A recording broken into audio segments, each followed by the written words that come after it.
Evening বন্ধুরা, welcome back to my channel. আশা করি সবাই ভালো আছো, সুস্থ আছো, আনন্দে আছো। আমি অনেক দিন পর তোমাদের সামনে না এখন কথা বলছি, পরে সামনে আসবো, সমস্তটাই জানাবো। আমি লোকচক্ষুর আড়ালে থাকে মানুষ, আমি ইউটিউব চক্ষুর আড়ালে থেকে অনেক দিন পরে ভিডিও শেয়ার করছি। আর এখানে ভাই বিছানাটা ভাঁজ করছে, ওকে বললাম ভাই বালিশ টালিশগুলো একটু গুছিয়ে, চাদর টাদরগুলো গুছিয়ে রেখে দে। ওই রকম টুকটাক কাজগুলো বললে করে দেয় আমাকে। আমি একটু এখন অক্ষম আছি আর কি, ওই জন্য ওকে বলছি, হেল্প করছে ও। সমস্তটাই তোমাদের জানাবো এরপরে। তো বিছানা গোছানো হলে দুজনে টিফিন করে নেব। এখন দুজনে করব, কারণ চিন্ময় বাড়িতে নেই, ওই জন্য।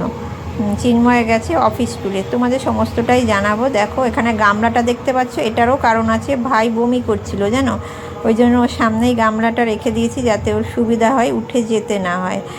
আর এইখানে ঠাকুর পুজোর জন্য ফুল তুলে নিয়ে আসলাম নিচের থেকে।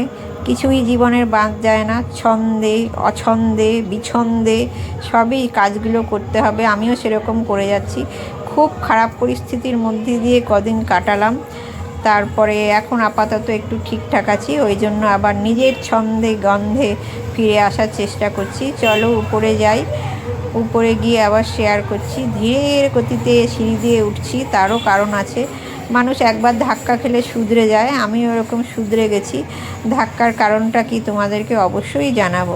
তো চলো কিচেনে চলে এসেছি, এখানে গুটি গুটি পায়ে এসে দেখাচ্ছি তোমাদের। আমি রান্না শুরু করে দিচ্ছি, ভাইয়ের বমি হচ্ছে তো ওই জন্য ভাইয়ের জন্য একদম পাতলা করে কাঁচা লঙ্কা চিড়ে ঝোল করব, আর এইটা আমি খেয়ে নেব। মাছটা ভাইয়ের চারা পোনা আর আমাদের কাটা পোনা, আমার কাটা পোনাটা আলাদা করে করব।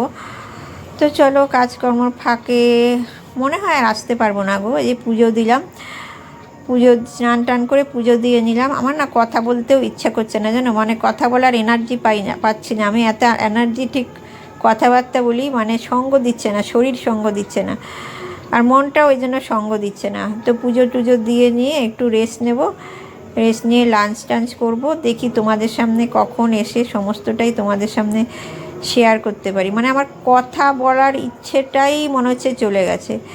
এত কথা বলতে ভালোবাসি, কদিন ধরে একদম কথা বলতে আমার ইচ্ছে করছে না, সব সময় মনে হচ্ছে মুখটা বন্ধ করে থাকি। কদিন পরে অবশ্য আবার ওই যে নিজের ছন্দে ফিরে আসবো। কদিন বোবা করে রাখবে, কদিন আমাকে বোবা সানাই করে রাখবে ভগবান, তাই না ভগবান? গুড ইভিনিং বন্ধুরা, এবারে তোমাদের কাছে বলছি যে আমি কেন এতদিন ভিডিও দিইনি। আজকেও ভিডিও করা আমার ইচ্ছা, মানসিকতা, শরীর কোনোটাই সঙ্গ দিচ্ছে না। তো যেগুলো সকালে দেখালাম সেগুলো অনেক দিন আগে শ্যুট করা, আজকে কিছুই নয়, এই আজ দেবো কাল দেবো করে দেওয়া হচ্ছে না। ভিডিও না করতে করতে না আমার ভিডিও করার ইচ্ছাটাই চলে গেছে। যাই হোক, যে কথাটা বলবো সেখান থেকে সরে যাচ্ছি। আমি সিঁড়িতে পড়ে গেছিলাম জানো, এমনভাবে পড়েছি, আমি বোধহয় 11-12 দিন মতন বোধহয় ভিডিও দিইনি। আর সত্যি কথা বলতে আমি কারুর ভিডিও দেখিও নি, ভিডিও দেখলে আমি কমেন্টস করি না, লাইক কমেন্টস কারুর ভিডিও দেখিনি, নিজে তো ভিডিও করিই নি। হ্যাঁ, যেটা বলছিলাম, আমি স্লিপ কেটে পড়ে গেছি, স্লিপ কেটে পড়েছি পুরো একটা স্টেপ পড়ে গেছিলাম, কেমন করে যেন পাটা স্লিপ কেটে গেছিলো। বর্ষাকাল তো, পাটা একটু ভেজা ছিল, একটা ডেলিভারি বয় এসেছিল। আমার একটা স্বভাব আছে, ওরা এসে দাঁড়িয়ে থাকবে আমার ভীষণ খুঁতখুত করে, আর কোলাপসেবল গেটটা তালা দেওয়া থাকে, গেটটা খুলে যাব দেরি হবে, আমার খুব এটা কেমন লাগে যে দিতে এসে দাঁড়িয়ে থাকবে। ওই করতে গিয়ে পড়ে গেছি, ভীষণ জোর পায়ে লেগেছিল, কেটে গেছিলো, পা বেয়ে বেয়ে রক্ত পড়ছে। নাইটিটা পরা ছিল তো কেউ দেখতে পায়নি, সেই অবস্থাতেই আমি নিয়ে এসেছি। ডেলিভারিটা ছিল তোমাদের চিন্ময়ের একটা স্ক্যানার অর্ডার করেছিল, স্ক্যানারটা এসেছিলো। তো যাই হোক, তো ওই পায়ের যন্ত্রণা, ওই পা নিয়ে অনেক দিন কাটিয়েছি। কাটাটা হাঁটুর নিচের থেকে কেটে গেছিলো, ওটা এখন শুকিয়ে গেছে, দেখালে বুঝতেও পারবে না, দুটো পাই কেটে গেছিলো। আর এই কুনুইটার মধ্যে ভীষণ জোর লেগেছিলো, এই যে এই সাইডটা একটু ফুলেও আছে এখনও, দেখতে পাচ্ছ, দেখো ওই তলার দিকটা এখনও ফুলে আছে। তো অনেক দিন হয়ে গেল। যাই হোক, ওষুধ টষুধ খেয়ে, সামনেই তো ডাক্তারের চেম্বার, জানোই, সুস্থ আছি। আমার ওই অবস্থার মধ্যে ভাইয়ের শরীর খারাপ হয়েছিল, ভাই বমি টমি করেছিল। তো একটা কথা হচ্ছে কি, যে আমি সুস্থ থাকবো তবে তো আমি আরেকজনকে দেখবো, তার মধ্যে আমার জ্বরও হয়েছিল, ভীষণ খারাপ পরিস্থিতির মধ্যে দিয়ে কাটিয়েছি। আর চিন্ময়ের তো অফিস আছেই, যেতে তো হবেই, 2-1 দিন ছুটি নিয়েছিল, এখনও চিন্ময় নেই। গতকালও অফিস ট্যুরে গেছে, দুর্গাপুর গেছে, আগামীকাল চলে আসবে। তো মানে এর মধ্যেই ওকে যেতে হয়েছে। দেখো এগুলো তো বন্ধ করা যায় না, কেউ তো রুজি রোজগারটা তো বন্ধ করে দিতে পারে না। আর প্রত্যেকবারই আমার শাশুড়িও এসে থাকতে পারেন না।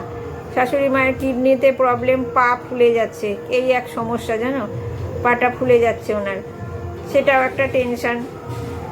একলাই কাটিয়েছি, চিন্ময় যতখানি পারে করেছে। তো গতকাল গেছে, আমি সেরকম কিছু করিনি গো, আমার শরীরটা ভালো না, সত্যি জ্বর হয়ে শরীরটা একদম ক্লান্ত হয়ে গেছে। আর ভিডিও যে করবো না, বসেছিলাম, তোমরা হয়তো বলবে বসে আছে কেন ভিডিও করেনি, মানে আমার কোনো ইচ্ছেই ছিল না, মানে 2-3 দিন ভিডিও করিনি, তারপরে আমার যেন কীরকম ভিডিও করার মানসিকতাটাই চলে গেছিলো। তো আজকে ভাবলাম অনেকদিন ভিডিও দিইনি, আর তোমরা যারা আমাকে ভালোবাসো, আমি যে পোস্টটা দিয়েছিলাম ভিডিও করতে পারছি না, সেখানে তোমরা অনেকে কমেন্টস করেছো। আমি কারুর নাম মেনশান করে এখানে বলছি না, কারণ হয়তো কারুর নাম বাদ চলে গেলে সে দুঃখ পাবে। তোমরা আমাকে প্রচণ্ড ভালোবেসে কমেন্টস করেছো, মানে ওই ভালোবাসার টানেই বলতে পারো এসেছি, আর একটা ভালো লাগার জায়গা এটা, সেজন্য এসেছি। আর চিন্ময় বাড়ি গেছিলো, এই দেখো বিপত্তারিণীর সুতো আমার শাশুড়ি মা পাঠিয়েছে, আমাদের 3 জনের জন্যই পাঠিয়েছে। ভাই হাতে পড়ে আছে, ভাই শুয়ে আছে, শরীরটা ভালো না। আর এই যে চুড়িগুলো গত বছরের ছিল, শ্রাবণ মাস পড়েছে পরে এবছর পরে নিয়েছি।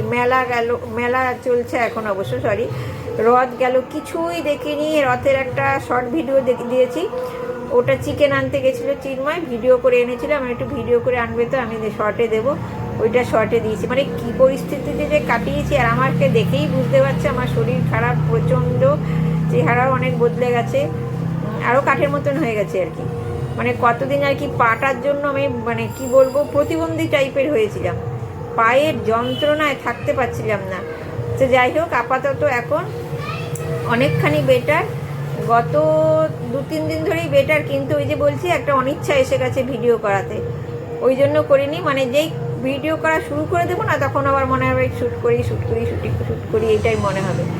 তো যাই হোক, এই হচ্ছে আমার ব্যাপার। আর আবারও বলছি, আগে যেগুলো দেখলে ওগুলো এখনের না, আগে বোধহয় 7-8 দিন আগে আমার করা। তো ভাবলাম যে ডিলিট করে দেবো, তার থেকে এটার সঙ্গে যোগ করে দিই। তো চলো ভিডিও দেব, দেখি মানে মনটা শান্তি হোক, তবে ভিডিও তো মানে ক্লান্তি লাগছে, শুয়েছিলাম, জ্বরটা হয়ে যে শরীরটা কীরকম হয়ে গেল না, বলে বোঝাতে পারছি না তোমাদের। অবশ্যই ভিডিও দেব, এটা একটা ভালো লাগার জায়গা, সময় কাটাবার জায়গা, সবচেয়ে বড় কথা সময় কাটাবার জায়গা আমার। আর এত বন্ধু পেয়েছি, ভালো তো লাগবেই বলো, বন্ধু বান্ধবী ছাড়া চলে? আর মনটা ভালো লাগছে না, ওই জন্য হাসি খুশি ব্যাপারটাও আসছে না। ঠিক আছে চলো, আর আমি তো আজকে ডেলি ভ্লগ করলাম না, তোমাদের সঙ্গে একটু গল্প করলাম। তো আমার কথাটি ফুরলো, নটে গাছটি মুড়লো। আসবো, অবশ্যই আসবো, ডেলি ভ্লগ নিয়ে আসবো। মনে আনন্দ থাকলে আনন্দ কথা দিয়ে তোমাদেরকেও আনন্দিত করতে পারবো। নিজেই তো যান্ত্রিক গোলযোগ আমার, যান্ত্রিক গোলযোগ, ওই জন্য কথা বলতেও ভালো লাগছে না। ঠিক আছে চলো, আজকের ভিডিওটা এখানেই এন্ড করছি, দেখা হবে নেক্সট ভিডিওতে।